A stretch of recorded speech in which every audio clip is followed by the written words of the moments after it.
My girlfriend and I spent the night in jail, thanks to a homophobe. We're devastated.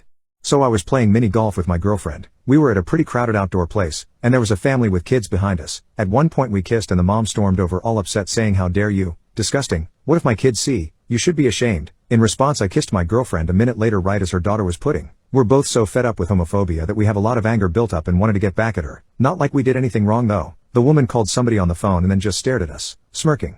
About 15 minutes later 2 police officers aimed at us and told us to get our hands in the air. My girlfriend was shaking and in tears as they handcuffed us. She's black. I can only imagine the sorts of things running through her head at this point. So I'm trying to explain to the police that we didn't do anything. They just tell me to shut up. By now I'm half sure one of us is gonna get hurt.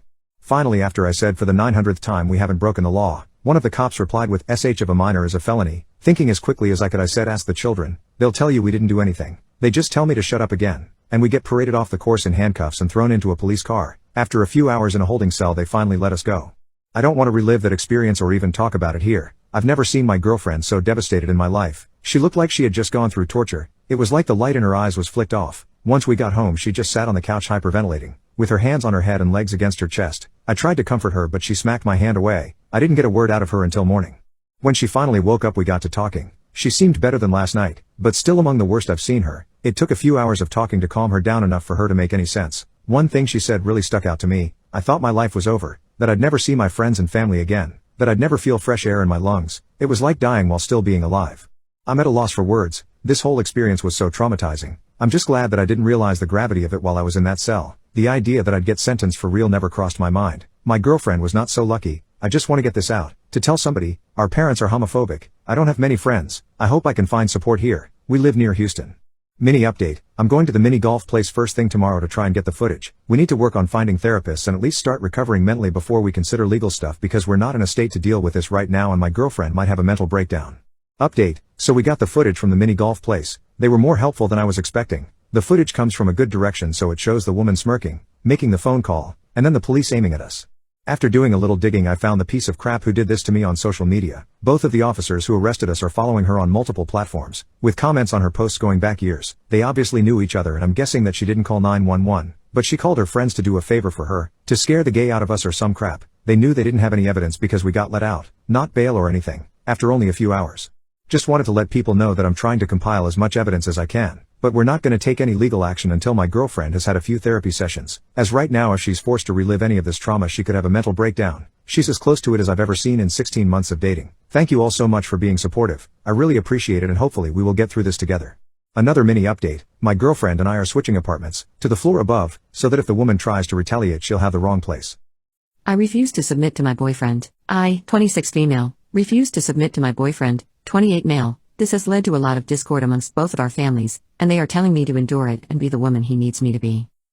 Right now, I'm staying with my sister while we figure things out. This all began the other day when my boyfriend and I got into an argument over splitting chores in the house. I had gotten home from work and came back to a dirty home. There were water bottles and trash on the floor, along with milk still being out for however long and dirty dishes in the sink. To say the house was a mess would be an understatement. It was my boyfriend's day off today, but I had to work, so he was home alone. I work in the ER and often have to do 12 to 16-hour shifts. He works in a warehouse and has a 40-hour work week, which I understand can be demanding, which is why I do what I do for him in the first place. Still, I manage to cook, clean, and pack food for both him and me, all while he does the bare minimum, like taking out the trash or making sure he doesn't leave toothpaste on the bathroom sink.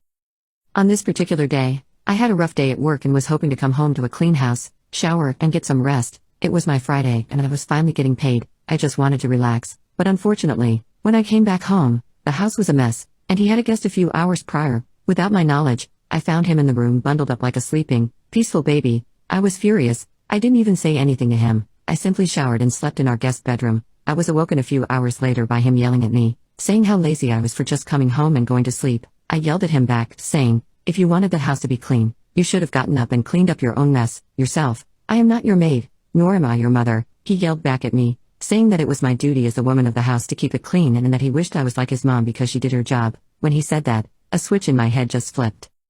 I argued back, saying that if he wanted me to be like his mom, then he should be like his dad and be a better provider, and I would quit my job. He said that he was the man of the house and whatever he says, goes.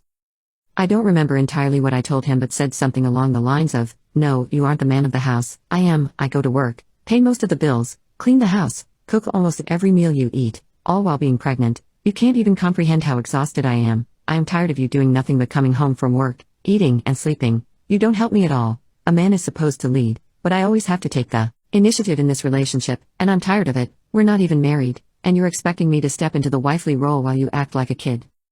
He said, "See, this is why I haven't asked you to marry me." My heart dropped into my stomach. I told him that if he was never planning to marry me anyways, that we should go our separate ways and for him to stop wasting my time. I packed up and left, deactivated the tracking system I have in my car and phone, and have since blocked him. I'm so hurt. I have invested so much of my time, money, and life into this man, and I received nothing in return. As much as I want a baby, I don't want one that badly.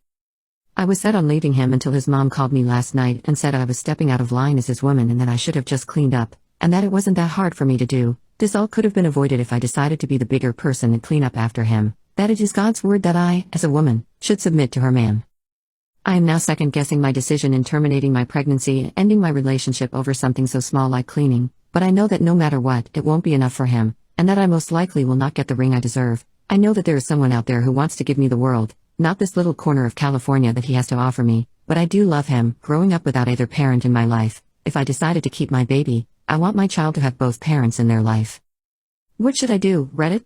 I think my wife is having an affair with her best friend. If it weren't for the fact that she is a straight woman, I'd be certain that something is going on, but because she's never expressed to me that she likes women, I'm kind of on the fence. The biggest thing is just the amount of time they spend together. For example, my wife likes pottery, so we did a few classes together, but I wasn't really a fan, so her friend Erica started going with her instead. Erica even admitted to me that she doesn't really enjoy it either, but because my wife likes it so much she's just happy to attend. It's like Erica makes a point of showing me how well she knows her and all the things she does for her. She takes her to dinner, to art museums, to shows. They take our 3-year-old son with them too when it's child appropriate, and while I've never been told that I can't attend these things with them, I feel like a third will every time I do. When I work late, Erica will come over and cook dinner. Actually, in the first few months of our son's life, she came over all the time after my paternity leave ended and did all sorts of chores for her, so that my wife could have time with the baby without worrying about anything else. Now she'll randomly bring my wife flowers, or drop off books and toys for our son. When they're together, they're always so close. My wife has always been very tactical with her friends and family. She's big on hugs and hand holding, and it's not that I'm usually a jealous person, it's just the way they hug each other that makes me feel unsure. They hug like they're holding each other? You can just glance at it and see how much they care about one another. There have been times when Erica has given my wife tickets or a gift card to something for the two of us to do, so even then it just feels like something Erica is doing for her instead of a normal gift you'd give a couple.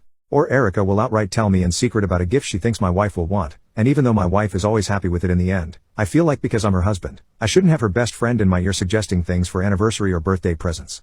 I can't just present all this to my wife and say, "I think you're cheating on me and here's why," because I think it would make me look like a crappy husband who's jealous of how happy his wife's friend makes her. To be clear, I don't think it's ever escalated past an emotional affair, but I obviously don't want it to go past that. I just needed to get it off my chest because it's been in the back of my mind for a while now. Edit to add, my wife and I do spend time together, and I do organize activities for us to enjoy. I got her into hiking when we were dating, so now we go as a family when we have time. We attend dinners together, I get her flowers on special occasions, and yes, I am interested in doing things that make her happy. I also do have friends of my own, yes, but we don't act like this with each other, which is why I felt a bit unsure about the situation. Erica also likes women, and though I know that doesn't mean she's interested in my wife, I feel that many of the things they do together are things you'd do for a significant other and not just a friend. I am legally the father of a child who isn't mine, and the mother just passed away. I got married when I was 18 to a woman. We decided to split up a little over 2 years later because I realized I was gay. I moved to California, and she moved around as well, but apparently settled in North Carolina. No, I don't have some compelling reason to why we didn't file for divorce or even a formal separation. It just never seemed like a priority, and over the years was easy to forget. We weren't exactly calling each other all the time or ever. In fact, I haven't spoken to her since the day I moved to California over 17 years ago. In that time, she had a child who is now 14 years old. My spouse recently passed away. I didn't think about this at the time, but since I was still married to her, I am legally the father of her child. I'm on the birth certificate, as was required by law at the time. Now there's the issue of that fact that I'm now the surviving spouse, but more urgently the sole legal parent of what is emotionally and biologically a random teenager. The estate is an issue too, but less so than an entire person. One of her mother's friends is willing to take in the child, but she's afraid that if I contest paternity, she wouldn't be approved by social services as a foster parent and the child would have to face foster care, so she wants me to just give her temporary guardianship to run out the clock. I don't know anything about how any of that or contesting paternity would work. I know that foster care isn't exactly good for older kids, and I don't want to ruin this kid's life if there's another option. But more informal arrangements don't seem like a good idea either. I don't want some random kid living with me, nor do I think she would want that either. What do I do? Update. It's been an eventful few months, but things have settled down now for the most part. Things have happened. It's nothing super exciting or dramatic, but here's the news. I've met the mother's friend and the daughter. We talked it over, in exhausting detail, and went over absolutely everything we and our lawyers, she also engaged with one as well, could think of. We decided that it was best that I stay as the legal father. The mother's friend was adamant that she only wanted power of attorney, and nothing more, which the lawyers approved. Supplemental security income is put in a shared account that only I and the child are joint on. She has access to the bank card. The child is enrolled in school and I was able to get her on my insurance, even though it is going to be more expensive due to her seeing doctors out of state. Technically, the condo has been sold and that money has been added to her 529, which we hope will cover her for college. I've been working with my lawyer and a financial advisor on how to handle the finances, and we have a game plan for how to save as much of the estate for the child as possible, which mostly means that her mother's personal funds are in various savings accounts that I'll transfer to her when she's 21 or graduates college. On a personal level, we've obviously exchanged numbers and stay in contact. The mother's friend is insisting on legal distance for herself due to some personal things that she doesn't want to affect the child. It is a weird situation, but the child feels safe with her and I would also judge it as safe. We're not planning on her coming to live with me or any kind of instant father thing, but she is coming to visit for Christmas and may visit for some of the summer if that goes well.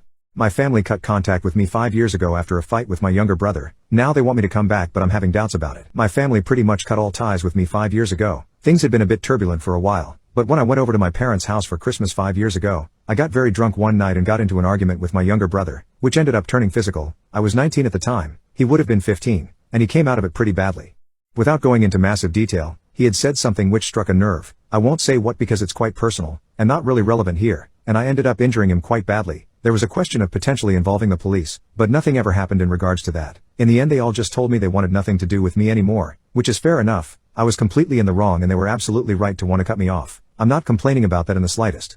I had already moved out by that stage so it wasn't a case of kicking me out, it was more just telling me to never come back. Again, I can't blame them for this at all, and would be surprised if you could either. This post isn't about me complaining about being cut off or pretending that I didn't deserve it, because I did, and I'm not trying to play the victim here. I genuinely regret what I did and have spent time trying to self-improve in the wake of it. It was quite difficult for me to come to terms with this for the first year or so afterwards. The only person in my family I had any contact with was my mom. We never really spoke in depth, just small updates, wishing each other happy birthday and things like that. Honestly though, after that first year, things have gotten so much better for me. I stopped drinking, which was the root of a lot of my problems. I got my head down and ended up doing very well at uni. I've now got a job that I love, and I've been with my girlfriend for the best part of 4 years, and things are absolutely great. To be brutally honest, I don't miss my family. My relationship with them hadn't been great for a while before the fight, and as far as I was concerned I didn't miss them and they didn't miss me, and being on a non-contact basis with all of them apart from occasional contact with my mom was for the better. However, over the last few months, my mom began messaging me much more frequently, and asking more personal questions about my life, my work, my relationship, etc. I thought it was just boredom on her part, but she maintained it for a while, and began to introduce the idea of me coming back to visit her at some point, which I always shrugged. She started to persist with it, and then yesterday it all came to a head when she added me to a WhatsApp group chat with the rest of the family. I was then told how they had all come to a family decision that 5 years was enough, that my brother had found it in his heart to forgive me for what happened and that they wanted me to come over at some point to catch up on lost time. These are all quotes from what they sent me. I didn't say much, I just said I wanted time to think. I'm quite torn on this now. Part of me feels like I am obliged to go along with it. They cut contact with me because of my own actions, and if my brother's forgiven me and wants to re-establish contact with me then it's my duty to do so. On the other hand, I feel like since contact was cut my life improved a lot. My relationship with them had been on a downward slope for a fair bit of time beforehand, and I just haven't found myself missing any of it. That's why I'm asking for advice. Would you say that I'm obliged to go and re-establish contact because it was my fault that contact was cut, or do you think it would be acceptable for me not to do so?